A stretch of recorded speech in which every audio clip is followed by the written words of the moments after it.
Nananagal ng Espiritu Santo. Banal na Diyos, aming Amang nasa langit, Ikaw sa Shaddai, ang Diyos na makapangyarihan sa lahat. Sa pangalan ni Jesucristo, Panginoon namin at nagpagligtas, sa mga sandali nito'y isang na kaming nagkakaroon po Diyos.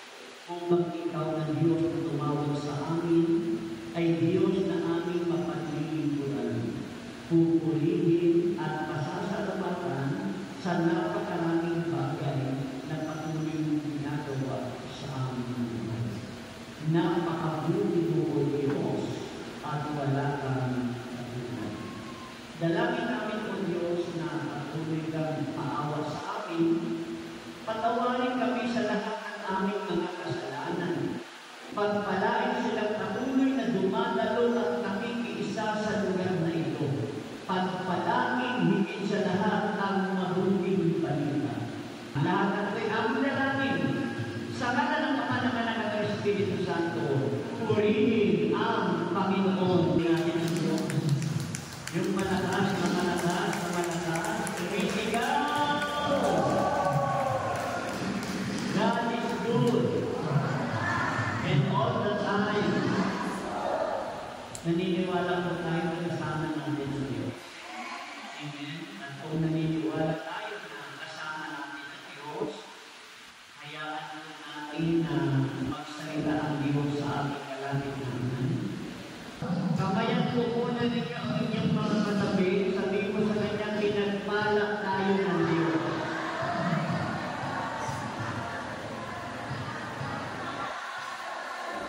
Sa likod,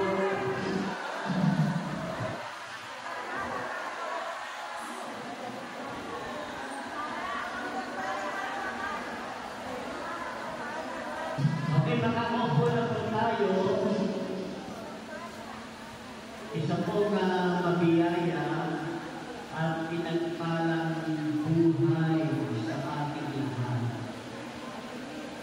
Ang mensahe ay pinamagatan natin ang pagdating ni Juan Bautista bilang paghahanda.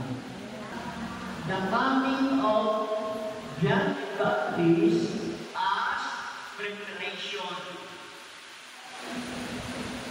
Dahil darating na po ang Kapaskuhan, unang bunga ng Adbyento, paghahanda para sa pagdating ng Panginoon sa pamamagitan ng pagtuturo ng pagsisisi. Pagbibinyag bilang simbolo ng pagbabago ng puso. Anong paghahanda? Tatlo po ang dapat nating mapaghandaan. Una, yung tinutukoy mismo sa kapanahunan, si Kristo'y darating sa panahon ng Kapaskuhan. Anong paghahanda ang ginagawa ng marami? Christmas light, Christmas gift, maraming mga decoration bilang paghahanda dahil nalalapit na ang Kapaskuhan. Ngunit ang paghahanda na tinutukoy ng simbahan sa pamamagitan ni Juan Bautista ay ang pagbabago ng puso sa pamamagitan ng pagbibinyag at ganap na pagsisisi sa ating mga kasalanan. Sa talata pong ito'y binibigyan diin ang pangangailangan ng tao na magbalik loob sa Diyos, magbago ng kanilang buhay, at maghanda para sa kaharian ng langit. Una, ang pagkilala kay Juan Bautista bilang paghahanda. Si Juan Bautista ay isang propeta na nagsisilbing tagapaghanda sa pagdating ng Panginoon. Tinukoy siya bilang tinig ng isang sumisigaw sa disyerto o sa ilang na nagsasabi, ihanda ninyo ang daan para sa Panginoon, tuwirin ninyo ang kanyang mga landas. Kung mayroong Juan Bautista na nagsasabi noon na tuwirin na natin yung ating pagkakamali, kung may asawa ka, umaasawa ka pa ng iba, tama na. Kung nagnanakaw ka, nandadaya ka, tama na. Kung ikaw ay pumapatay sa pamamagitan ng pagbabayad sa iyo, tama na. Sino ang nagpahayag nito? Si Juan Bautista. Sino ang Juan Bautista ang tatayo ngayon upang ipahayag ito? Tayong lahat na siyang binubuo ng simbahan. Purihin ang Diyos. Ang bautismo, ang binyag ay simbolo ng pagsisisi.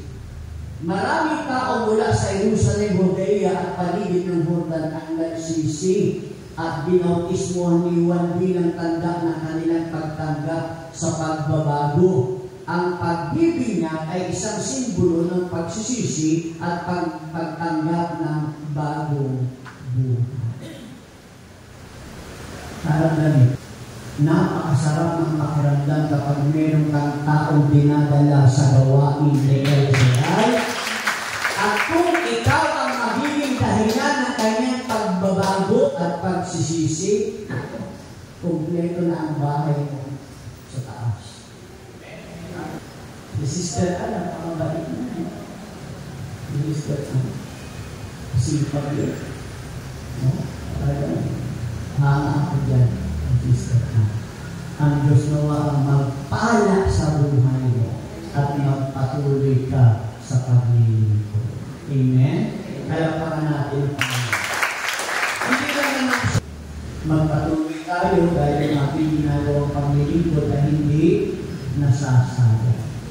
Darating ang Pasko, ano yung pinakamagandang ipaghandaan natin? Magbago ng puso, magbago ng buhay, dahil sa pagsisisi. Tumayo tayo lahat, mga kapatid. Tumayo po tayo. Taas po kayong kamay. Ano mang problema meron kang kinakaharap ngayon? Tapat ang Diyos. Katapatan mo o Diyos. Tunay at nakita.